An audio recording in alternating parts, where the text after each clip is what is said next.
Vous voyez, les débats qui ont cours actuellement, bon, on ne doit pas se mêler des contradictions internes à certaines formations politiques. Laissons les gens s'occuper de leurs propres problèmes. On ne va pas s'en mêler. Même lorsqu'ils font tout pour nous entraîner, on va résister, on va résister, on va résister jusqu'au bout. On ne va pas les aider. Ils ont des problèmes, ce sont leurs problèmes qu'ils les gèrent eux-mêmes. Maintenant, il y en a d'autres qui veulent que ce qu'ils veulent, là, eux, remplace la loi. Pourquoi? C'est-à-dire ce qui est eux dans leur tête, là. Je vais parler du PPACI pour ne pas dire leur nom. Le PPACI veut que ce qu'eux, ils ont décidé à l'issue de leur réunion, ce qu'ils veulent, c'est ça qu'on doit faire, c'est ça qu'on doit adopter, c'est ça qu'on doit respecter comme loi de la République. Mais où on a vu ça? Il y a des lois, il faut les appliquer. Il y a une CEI qui a été mise en place, qui a été modifiée, qui fonctionne, qui fait son travail. Ben eux, matin, midi et soir, la CEI est devenue leur punching ball. Quand ils se lèvent le matin, ils tapent sur la CEI. À midi, ils tapent un peu dessus. Le soir, ils tapent un peu. Le soir, ils tapent très fort. Pourquoi? Parce qu'ils veulent que la CEI soit ce qu'eux, ils veulent. Pas ce que les Ivoiriens veulent, hein, mais ce qu'eux, ils veulent. Mais est-ce que nous, on va accepter? Nous, on est des Ivoiriens aussi. On est des Ivoiriens. La loi qui a été votée, la loi qui organise la CEI, la loi qui définit les attributions de la CEI, la loi les décrets qui découlent de cette loi, tout ça a été pris par le peuple de Côte d'Ivoire que Alassane Ouattara représente. C'est pourquoi on dit chef de l'État. C'est lui qui est le patron, c'est lui que le peuple a choisi. Et donc, toutes ces lois-là ont été prises par le peuple de Côte d'Ivoire. Donc, on ne va pas se soumettre à leur dictat. Ils veulent qu'on aille faire une révision de la liste électorale à partir d'une liste provisoire. Est-ce que vous avez vu ça une fois quelque part? Ouais, la liste provisoire, chers parents, sachez que la liste provisoire, c'est une liste qu'on a constituée. Peut-être qu'il y a des personnes qui sont décédées entre-temps, après leur inscription. Peut-être qu'il y a des personnes qui ont perdu leurs droits civiques après leur inscription. Il y a eu beaucoup de choses.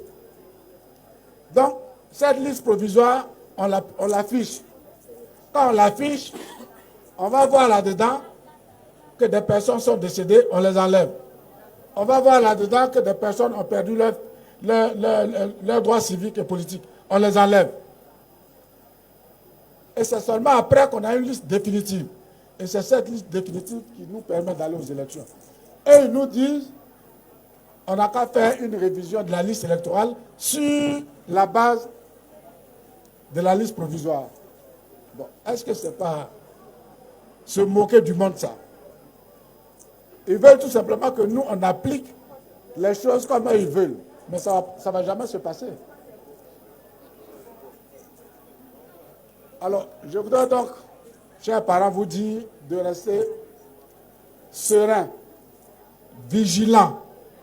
La liste a été publiée et ils vont tenter de faire des obstructions, ils vont tenter de faire des procès abusifs, ils vont tenter d'aller regarder les listes et puis dire que tous ceux-là, sans la moindre preuve, tous ceux qui sont là, ils ne sont pas étrangers, sans la moindre preuve. Il ne faut pas tomber dans leur jeu. C'est de la provocation, c'est de la provocation, il ne faut pas tomber dans la provocation. On reste serein, on reste concentré. On reste serein, on reste concentré parce que nous savons qu'en 2025, au soir du 25 octobre, le prochain président de la République s'appelle Alassane Ouattara. Inch'Allah, il n'y a absolument aucun doute. C'est mathématique, c'est absolu. Il n'y a aucune... C'est pas possible, il ne peut pas en être autrement.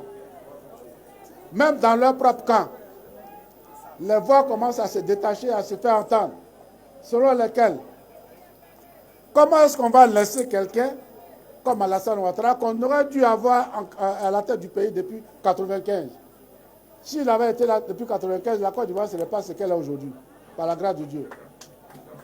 Comment on peut laisser celui-là? Sous lui, le pays tout entier est en chantier. Le pays tout entier est en chantier, y compris chez leurs propres chefs. Dans les localités dont sont originaires leurs propres chefs, leurs propres responsables. Quelquefois même, ils sont mieux servis que des localités qui sont considérées comme étant des fiefs du président Alassane Ouattara. Nous savons donc qu'en octobre, au soir du 25,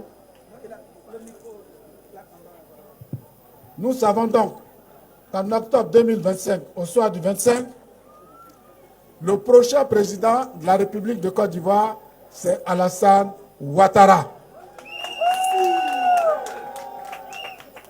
Je voudrais donc dire merci à Kone Tefou d'être revenu à la maison. Félicitations à lui d'avoir pris toutes les résolutions qu'il vient de prendre. Et je sais que les mots qu'il a prononcés n'ont pas été prononcés au hasard. Ce ne sont pas des mots jetés en l'air. Il s'est entouré de personnes qu'il considère comme étant des garants, des personnes qui ont une emprise, un ascendant sur lui, des personnes qui lui donnent des conseils auprès de qui il va prendre conseil. Je sais qu'il ne va pas trahir le serment qu'il a prêté ici. Je sais qu'il ne va pas le prêter. Et c'est pour cette raison que je le recommande ici et maintenant à son Excellence Claude Saïd, secrétaire exécutif adjoint, chargé de la communication et de la propagande, afin qu'il fasse de Kone Tefou bon usage. Merci à toutes et à tous. Que Dieu nous bénisse. Merci. Merci beaucoup. On va l'applaudir bien fort. Le secrétaire exécutif, Cissé Ibrahima Bakongo.